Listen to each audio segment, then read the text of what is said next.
Iran ने 3 लोगों को फांसी दी, मोसाद के लिए जासूसी और हत्या के उपकरणों की तस्करी का आरोप। ईरान ने बुधवार को 3 नागरिकों को फांसी पर लटका दिया। इन पर आरोप था कि वे इजराइल की खुफिया एजेंसी मोसाद के लिए जासूसी कर रहे थे और देश में हत्या के लिए इस्तेमाल होने वाले उपकरणों की तस्करी में शामिल थे। यह जानकारी ईरानी न्यायिक वेबसाइट मिजान न्यूज एजेंसी के हवाले से सामने आई है। रिपोर्ट के मुताबिक इन लोगों पर यह आरोप भी था कि उन्होंने जिन उपकरणों की तस्करी की, उनका इस्तेमाल देश में हुई कुछ रहस्यमयी हत्याओं में किया गया। हालांकि मिजान की रिपोर्ट में उन हत्याओं का विस्तृत विवरण नहीं दिया गया है। मोसाद से संबंध और फांसी की कार्रवाई। फांसी की सजा पाने वालों में इद्रिस अली, आजाद शोजाई और रसूल अहमद रसूल शामिल हैं। ईरानी अधिकारियों का दावा है कि ये लोग तुर्की की सीमा के पास स्थित उर्मिया शहर से ऑपरेट कर रहे थे।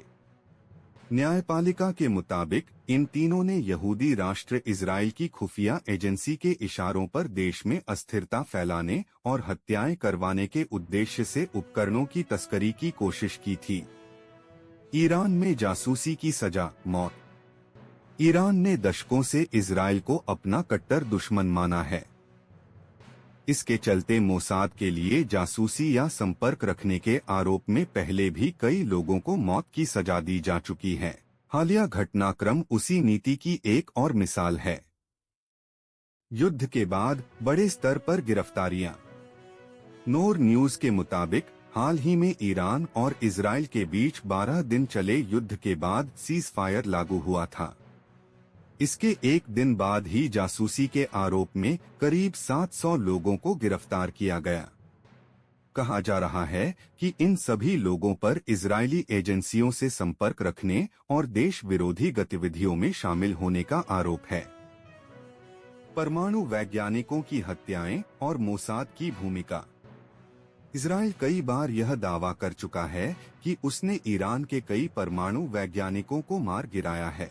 माना जाता है कि यह अभियान ईरान के परमाणु कार्यक्रम को नष्ट करने के लिए चलाया गया था। ऐसे हमलों के पीछे मोसाद की भूमिका को लेकर ईरान में भारी नाराजगी है। ईरान और पश्चिमी देशों के बीच बढ़ते तनाव के बीच ब्रिटेन ने एक बड़ा सामरिक कदम उठाया है। प्रधानमंत्री कीर स्टारमर ने घोषणा की है कि ब्रिटेन अमेरिका से 12 परमाणु बम ले जाने में सक्षम F-35 फाइटर जेट खरीदेगा। ये विमान नाटो के साझा हवाई परमाणु मिशन का हिस्सा होंगे। इस फैसले को सरकार ने एक पीढ़ी में ब्रिटेन की परमाणु स्थिति की सबसे बड़ी मजबूती बताया है। नाटो महासचिव मार्क रूटे ने इस निर्णय का स्वागत किया और कहा कि यह नाटो के भीतर ब्रिटेन की भूमिका को और मजबूत करता है। 1990 के दशक में शीत युद्ध के बाद ब्रिटेन ने विमानों से गिराए जाने वाले परमाणु हथियारों को चरणबद्ध तरीके से हटाया था। वर्तमान में ब्रिटेन का परमाणु शस्त्रागार केवल पनडुब्बी आधारित मिसाइलों तक सीमित है, लेकिन अब वो फिर से विमान आधारित परमाणु क्षमता हासिल कर रहा है। नाटो के 3 सदस्य अमेरिका, ब्रिटेन और फ्रांस परमाणु शक्ति संपन्न हैं। इनके अलावा 7 अन्य नाटो देश अमेरिकी B-61 बमों को ले जाने में सक्षम विमान प्रदान करते हैं, जो यूरोप में स्टोर हैं। इसके साथ ही स्टारमर ने यह भी घोषणा की कि ब्रिटेन यूक्रेन को 350 एयर डिफेंस मिसाइलें देगा। इनका खर्च रूस की जब्त संपत्तियों पर मिले ब्याज से जुटाई गई 70 मिलियन पाउंड की राशि से किया जाएगा। ब्रिटेन ने सुरक्षा पर खर्च को 2035 तक GDP के 5% तक बढ़ाने का संकल्प लिया है। अभी वो 2-3% खर्च करता है, जिसे 2027 तक 2-6% करने का लक्ष्य रखा गया है। अभिनंदन को पकड़ने वाला पाकिस्तानी अफसर खल्लास, किसने पहुंचाया आसिम मुनीर के जवान को जहनुम? Moiz Abbas killed in terrorist attack. मंगलवार को पाकिस्तान के दक्षिणी वजीरिस्तान में तहरीक-ए-तालिबान पाकिस्तान (TTP) के एक घातक हमले में मेजर सैयद मोइज अब्बास शाह मारा गया। वही अफसर जिसने 2019 में भारतीय वायुसेना के ग्रुप कैप्टन अभिनंदन को पकड़ने का दावा किया था और उन पर अमानवीय अत्याचार किए थे। अब उसी अफसर का अंजाम ऐसा हुआ कि खुद पाकिस्तानी सेना भी खामोश है। कौन था मेजर सैयद मोइज अब्बास? मेजर मोइज अब्बास पाकिस्तान की 6 कमांडो बटालियन में तैनात था। उसका नाम उस वक्त सामने आया जब 2019 में भारत पाक एयर स्ट्राइक के दौरान भारतीय पायलट अभिनंदन को पाक सीमा में पकड़ने का दावा उसने किया था। उस वक्त मोइज ने पाक मीडिया में कई बार बयान दिया था कि उसकी टीम ने अभिनंदन को कस्टडी में लिया था। बाद में भारत के अंतर्राष्ट्रीय दबाव के कारण पाकिस्तान को अभिनंदन को रिहा करना पड़ा था। आतंक का पालने वाला खुद आतंक का शिकार। पाकिस्तान जो दशकों से आतंकवादियों को पालकर दुनिया में अस्थिरता फैलाता आया है, अब खुद उन्हीं आतंकियों के निशाने पर है। मंगलवार को दक्षिणी वजीरिस्तान के सरगोधा और कुर्रम इलाकों में तहरीक-ए-तालिबान पाकिस्तान ने पाक सेना पर बड़ा हमला किया।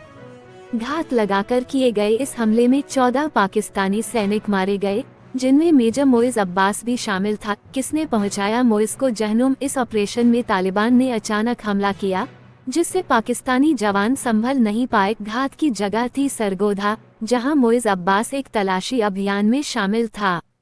पाकिस्तान सरकार ने अब तक इस घटना की कोई आधिकारिक पुष्टि नहीं की, लेकिन सोशल मीडिया पर पाकिस्तानी मिलिट्री से जुड़े कई प्रो आर्मी अकाउंट्स ने मोइज की मौत की खबर की पुष्टि की है।